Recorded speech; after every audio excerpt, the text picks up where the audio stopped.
नमस्कार, मैं आपका साहित्यिक मित्र अरविंद प्रकृति प्रेमी आपका अपने YouTube चैनल प्रकृति प्रेमी में बहुत बहुत स्वागत करता हूं। मित्रों, आज उदंकार में बात करते हैं गढ़वाली साहित्य का सोपान परक काल विभाजन के तहत पंचम सोपान के बारे में। पंचम सोपान की शुरुआत 1976 से मानी जाती है। इस सोपान में एक तरफ मानवता के स्वर सुनाई देते हैं तो दूसरी तरफ देश प्रेम की भावना यानी मानवीय संवेदनाओं का स्वर विशेष रूप से मुखरित होता है। इस काल को काव्य की दृष्टि से गढ़वाली साहित्य का स्वर्ण युग कहा जाता है, क्योंकि गढ़वाली साहित्य के पंचम सोपान के कवियों की लेखनी का लक्ष्य समाज कल्याण था। भाव और भाषा की दृष्टि से इसमें नया आयाम अपनाया गया। इन कविताओं में आर्थिक उन्नति का स्वप्न दिखाकर पहाड़ की भू संपदा का विनाश करके उसका शोषण करने की योजना का पुरजोर विरोध किया गया है। नई बिंब, नई सोच इन कविताओं में सामने आई। कविता यथार्थवाद की ओर अग्रसर हुई। अबोध बंधु बहुगुणा जी ने भूमियाल महाकाव्य में अनुभूति और अभिव्यक्ति को एक नया रूप दिया, जिसमें कवि ने जीतू बगडवाल के लोक प्रचलित पवाड़े को अपनी कल्पना से भूमि का देवता भूमियाल बनाकर कृषि द्वारा राष्ट्रीय उन्नति का मार्ग प्रशस्त करने का अच्छा प्रयास किया। डॉक्टर ब्रह्मदेव शर्मा के अनुसार गढ़वाली कविता के इस स्वर्ण युग में अधिकतर कवियों की रचना धर्मिता का लक्ष्य सामाजिक पुनर्निर्माण की ओर दिखाई देता है। इस युग की एक खास विशेषता यह है कि इस युग में ही महिला लेखन प्रारंभ हुआ और इस युग में गढ़वाली साहित्य को मिली महिला लेखिकाएं, कवित्रियां। कविता में विनोद प्रियता और व्यंग्य का समावेश इस युग की विशेषता है। संवेदना और शिल्प के नए रूप दिखाई दिए। बदलती हुई सामाजिक जीवन शैली को व्यक्त करने के लिए मनोवैज्ञानिक धरातल पर यथार्थवाद को बढ़ावा मिला।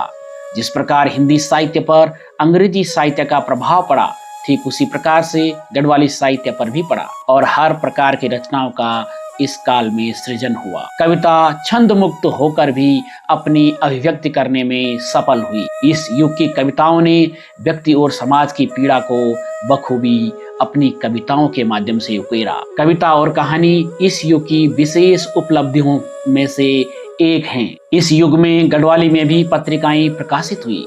हिंदी गढ़वाली पत्रिका जिन्होंने गढ़वाली साहित्य को भी प्रकाशित किया, उनमें प्रमुख हैं हिलांस, बुग्याल, डांडी कांठी, उत्तरांचल पत्रिका, गढ़रेबार, युगवाणी और अलकनंदा। देहरादून से प्रकाशित गढ़ ऐना गढ़वाली में प्रकाशित हुआ। पूरन पंत पथिक द्वारा गढ़वाले ध्येय प्रकाशित हुई। मंडाण पत्रिका ने भी गढ़वाली साहित्य का प्रकाशन किया। इस युग में मुंबई, दिल्ली, देहरादून, कोटद्वार, पौड़ी, गोपेश्वर, टिहरी और उत्तरकाशी से गढ़वाली साहित्य का प्रकाशन होता रहा और लोक साहित्य पर पर्याप्त शोध कार्य भी। एक तथ्य यह भी जान पड़ता है कि हिंदी साहित्यकार भी विषय वस्तु लोक जीवन से ही लेते थे। अबोध बंधु जी की अन्य रचनाएं हैं तिड़का, रणमंडाण, पार्वती, अंक पंख, दहशत, कणखिला, दग्ध हृदय, अरण्य रोदन इनकी काव्य विधाएं की रचना है। चक्रचाल, गांव की हरियाली, डूबता हुआ गांव इनके प्रमुख नाटक हैं। भुक्तियों भविष्य इनका एक चर्चित उपन्यास है। लंगड़ी बकरी इनकी लोक कथा है। गढ़वाली व्याकरण की रूपरेखा भाषा विज्ञान की अमूल्य धरोहर है। कवि ललित केसवान की हरि हिंडवाण तथा हंसता फूल खिलदा पात इस युग की चर्चित रचनाएं रही। लोकेश नवानी जी का काव्य संग्रह फंची गढ़वाली जनजीवन का यथार्थ चित्रण प्रस्तुत करता है। इस समय जग्गू नोडियाल की समलोन और गीतों की गाट, गोकुल चंद किमोटे के पितरों को तर्पण तथा दीनदयाल बंदूनी की हिमालय को देश प्रमुख कृतियां हैं। वेदना को समेटे प्रेमलाल भट्ट की रचना उमाल इसी युग की देन है। कवि घनश्याम सैलानी की दो काव्य संग्रह गंगा जमुना का मैथ बिटी और चोला बदला गहन भावबोध के साथ प्रकाश में इसी युग में आई। इस काल के प्रमुख साहित्यकारों में भगवती प्रसाद चंदोला, केशवानंद नेथानी, विशाल मणि शर्मा, गोविंद राम पोखरियाल, पर्यावरणविद सुंदरलाल बहुगुणा, कालिका प्रसाद किशोर, मोहनलाल डंडरियाल, दीपचंद कुकरेती, कैलाश पांथरी, दयाराम बरमाड़ा और दिनेश पगड़ी आदि हैं। गढ़वाल के प्रसिद्ध नाटक विधा के मर्मज्ञ पारेसर गौड गढ़वाली संस्कृति और साहित्य से इस काल में जुड़े रहे। इनकी कविताएं जन छे, लीसा का पेड़, ताना, लालच और दूध अरबोली प्रसिद्ध हैं। पारेसर गौड का शब्द गुम्फन अति विशिष्ट है। धर्मानंद उनियाल पथिक पत्रकारिता से जुड़े रहे और गढ़वाली में उनकी रचनाएं प्रकाशित हुई, जिनमें अलकनंदा की बाढ़, हिस्सर, किन्नौर और काफल तथा गढ़वाल दर्शन मुख्य हैं। डॉक्टर उमा शंकर समदर्शी मुख्य रूप से पत्रकारिता से जुड़े रहे। समदर्शी जी ने अनेक गढ़वाली कविताएं लिखी।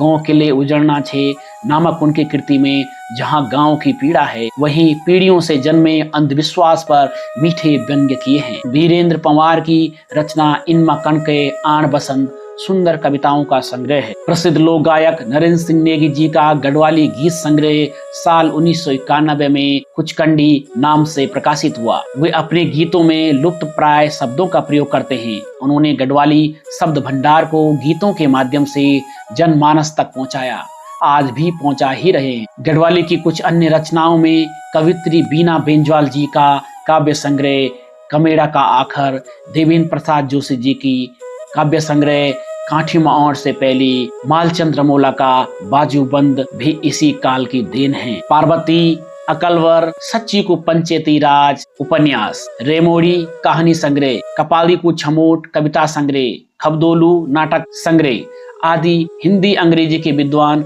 महावीर प्रसाद गैरोला जी की प्रमुख रचनाओं में से एक है। इस प्रकार गढ़वाली साहित्य में उदय काल से इस काल तक अनेक महत्वपूर्ण रचनाएं देवनागरी में प्रकाशित हो चुकी हैं और निरंतर साहित्य सृजन हो रहा है। तो मित्रों, आज के लिए इस उदंकार में बस इतना ही।